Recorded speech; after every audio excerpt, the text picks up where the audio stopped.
স্বপ্ন। আমরা যখন ঘুমাই তখন মস্তিষ্ক আমাদের স্মৃতিগুলো নিয়ে নাড়াচাড়া বা পুনর্বিন্যাস করে, সেটি আমাদের কাছে স্বপ্ন হিসেবে ধরা দেয়। অর্থাৎ স্বপ্ন হচ্ছে ঘুমের ঘোরে দৈনন্দিন জীবনে ঘটে যাওয়া জীবনের প্রতিচ্ছবি। কিন্তু ইসলামের দৃষ্টিতে স্বপ্ন শুধুই আমাদের চিন্তা ভাবনার প্রতিচ্ছবি নয়, বরং স্বপ্ন মহান আল্লাহর পক্ষ থেকে সুসংবাদ, দিক নির্দেশনা কিংবা সতর্কবাণীও হতে পারে।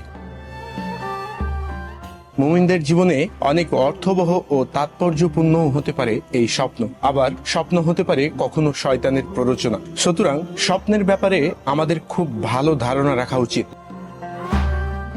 নবুয়তের সূচনা হয়েছিল স্বপ্নের মাধ্যমে, অর্থাৎ ওহীর সূচনা হয়েছিল স্বপ্নের মধ্য দিয়ে। আমাদের প্রিয় নবী হযরত মুহাম্মদ সাল্লাল্লাহু আলাইহি ওয়াসাল্লাম নবুয়ত পাওয়ার আগে টানা 6 মাস স্বপ্ন দেখেছেন।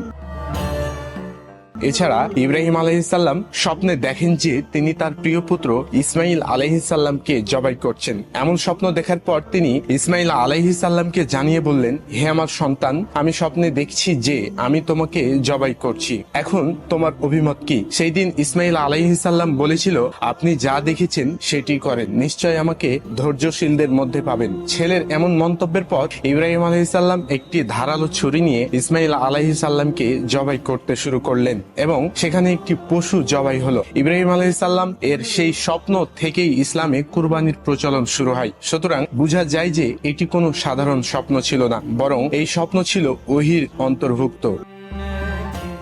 মক্কার কাফেরদের দ্বারা অত্যাচারিত হয়ে মহানবী হযরত মুহাম্মদ সাল্লাল্লাহু আলাইহি ওয়াসাল্লাম হিজরত করেছিলেন মদিনায়। তখন 6ষ্ঠ হিজরিতে তিনি স্বপ্ন দেখলেন যে তিনি আবারও মক্কায় ফিরে গিয়েছেন এবং সেখানে গিয়ে মসজিদুল হারামে প্রবেশ করেছেন এবং বাইতুল্লাহ তাওয়াফ করেছেন। সেই স্বপ্ন দেখার পর রাসূল সাল্লাল্লাহু আলাইহি ওয়াসাল্লাম সাহাবীদের নিয়ে উমরা করার জন্য মক্কায় রওনা হন। যদিও তিনি সেই বছর উমরা করতে পারেননি, তাকে ফিরে আসতে হয়েছিল, তবে তার পরবর্তী বছর অর্থাৎ 7ম হিজরিতে তিনি উমরা করেন। সূরাতুল ফাতহে আল্লাহ রাব্বুল আলামিন বলেন, নিশ্চয় আল্লাহ তার রাসূলের স্বপ্ন বাস্তবায়িত করেছেন। আল্লাহর ইচ্ছায় তোমরা অবশ্যই মসজিদুল হারামে প্রবেশ করবে। রাসূল সাল্লাল্লাহু আলাইহি ওয়াসাল্লাম বলেছেন, দুনিয়াতে নবুয়ত আর আসবে না, কিন্তু মুবাশশিরাত আসবে। তখন সাহাবীদের প্রশ্নের জবাবে তিনি বললেন, মুবাশশিরাত হলো সত্য স্বপ্ন। তিনি আরো বলেন, একটি স্বপ্ন হচ্ছে নবুয়তের 46 ভাগের 1 ভাগ।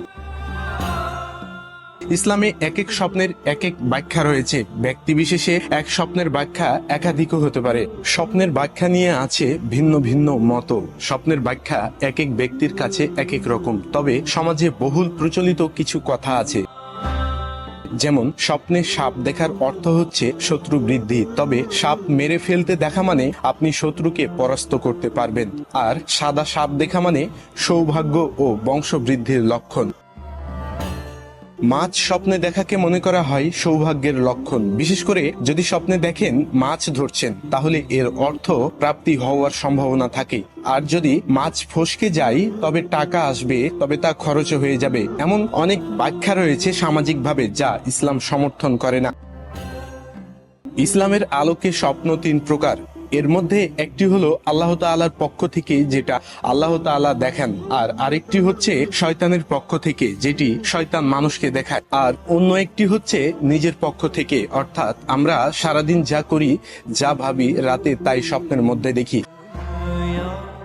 আল্লাহ রাসূল সাল্লাল্লাহু আলাইহি ওয়াসাল্লাম বলেছেন, তোমাদের মধ্যে কেউ যদি কোনো ভালো স্বপ্ন দেখে, যে স্বপ্ন দেখে খুব ভালো লাগে, তাহলে তার বুঝতে হবে এই স্বপ্ন ছিল আল্লাহর পক্ষ থেকে, অর্থাৎ এটি রহমানি স্বপ্ন। এমন স্বপ্ন দেখলে 3টি কাজ করা যেতে পারে। প্রথমত, আল্লাহর প্রশংসা করতে পারে। দ্বিতীয়ত, সুসংবাদ হিসাবে এই স্বপ্নটি কারো সঙ্গে শেয়ার করতে পারে। আর তৃতীয়ত, এমন ব্যক্তির সাথে স্বপ্নটি শেয়ার করুন যিনি আপনার শুভাকাঙ্ক্ষী।